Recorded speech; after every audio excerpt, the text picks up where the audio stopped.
लेकिन राष्ट्र नदी की घोषणा होने के बाद लगभग 1.25 साल तो 1.5 साल होने को आ रहे हैं, लेकिन आज तक गंगा पहले जो थी और आज जो है उसकी परिस्थिति में स्टेटस में कोई अंतर नहीं आया। अगर एक आदमी सांसद बन जाता है और उसको प्रधानमंत्री जी कहते हैं कि हम तुमको मनोनीत करते हैं, तुम मंत्री बनोगे, तो जैसे ही वो मंत्री मनोनीत हुआ उसका प्रोटोकॉल बदलना चाहिए कि नहीं बदलना चाहिए? बदलना चाहिए। लेकिन गंगा नदी थी, राष्ट्र नदी हो गई, लेकिन उसके प्रोटोकॉल में कोई अंतर नहीं है। ये गजब की बात है। लेकिन अब चल रहा है, तो हम लोगों का ये कहना है कि गंगा के प्रोटोकॉल में अंतर पड़ना चाहिए। ये बात दिखनी चाहिए कि हाँ, गंगा राष्ट्र नदी है। ये बात सरकार की तरफ से आज तक प्रयास इसका नहीं हुआ है। दूसरी बात, हम लोगों ने विस्तार से बताया था प्रधानमंत्री जी को भी, अन्य लोगों को भी, कि गंगा कार्य योजना जो राजीव गांधी जी ने आरंभ की थी वो निष्फल हुई, और उस निष्फल होने के पीछे क्या प्रयोजन था, विस्तार से सब बातें हुई थी।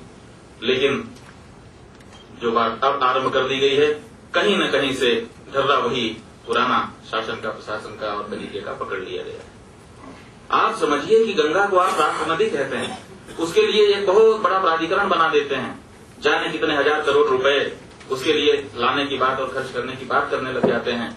लेकिन 1.25 अरब जनसंख्या वाले इस देश में आपको एक आदमी नहीं मिलता है कि हम उसको कहें कि हाँ, ये गंगा की सफाई कर रहा है। पर्यावरण मंत्री जी हैं, लेकिन पर्यावरण मंत्री जी के सामने अनेक दूसरे कार्य, दूसरे मंत्री हैं, दूसरे कार्य हैं। प्रधानमंत्री जी प्राधिकरण के अध्यक्ष हैं, लेकिन उनके पास कितना समय है? जो सचिव हैं उनके पास कितना समय है? दूसरे सदस्यों के पास कितना समय है? 1.25 अरब की आबादी में से एक आदमी आज तक सरकार को नहीं मिल पाया है कि जो हम लोग कह सकें कि हाँ, ये आदमी है, इसका गला पकड़ो, ये गंगा की सफाई के लिए जिम्मेदार है। ऐसा आदमी निरूपित नहीं हो सका है।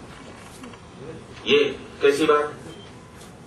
और बात चलाई जा रही है, कहा जा रहा है कि गंगा मैली हो गई है, उसको हम साफ करेंगे, और साफ करने के लिए 1500 करोड़ और जाने कितने करोड़ रुपए लेकर के आएंगे। गंगा के लिए, सफाई के लिए रुपए लाने की जरूरत नहीं है। गंगा साफ है, गंगा गंगोत्री से निकलती है, आप जाकर के टेस्ट कर लीजिए, कोई प्रदूषण उसमें नहीं होता है। फिर सफाई किस बात की? गंगा में सफाई क्यों? गंगा में जो सफाई हो रही है वो वास्तव में गंगा की सफाई नहीं है। वो जो आपके नगर बसे हुए हैं गंगा के किनारे, उनका अपना एक बजट है, उनका अपना एक प्राधिकरण है, विकास प्राधिकरण है, उनकी अपनी नगर महापालिका और पालिकाएं हैं।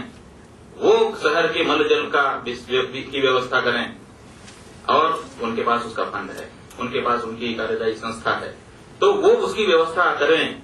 वो अपनी व्यवस्था करती नहीं है, अपने कचरे को अपने घर में झाड़ू लगा करके पड़ोसी के घर में फेंक देती हैं, और पड़ोसी और फिर कहें कि उसको साफ करने के लिए साहब हमको बजट चाहिए। गंगा को दोष दें कि गंगा मैली है और गंगा को साफ करने के लिए बजट। ये गंगा को साफ करने का बजट नहीं है। गंगा में एक बूंद कोई प्रदूषण नहीं है, गंगा को साफ करने के लिए कोई बजट नहीं है, आवश्यकता नहीं है। जो शहर बसे हुए हैं, जो नगर बसे हुए हैं, उनका मलजल है, उसकी व्यवस्था करना उनका स्वयं का दायित्व है। वो क्यों नहीं कर रहे हैं? गंगा पर अपना दोष क्यों मढ़ रहे हैं? और गंगा को सामने दिखा करके, जैसे भिखमंगे छोटे बच्चे को चुरा लेते हैं और हाथ पांव तोड़ करके उसको दिखा करके भीख मांगते हैं, वैसे आप गंगा को सामने रख करके भीख मांग रहे हो। गंगा को बजट चाहिए, गंगा को कौन सा बजट चाहिए?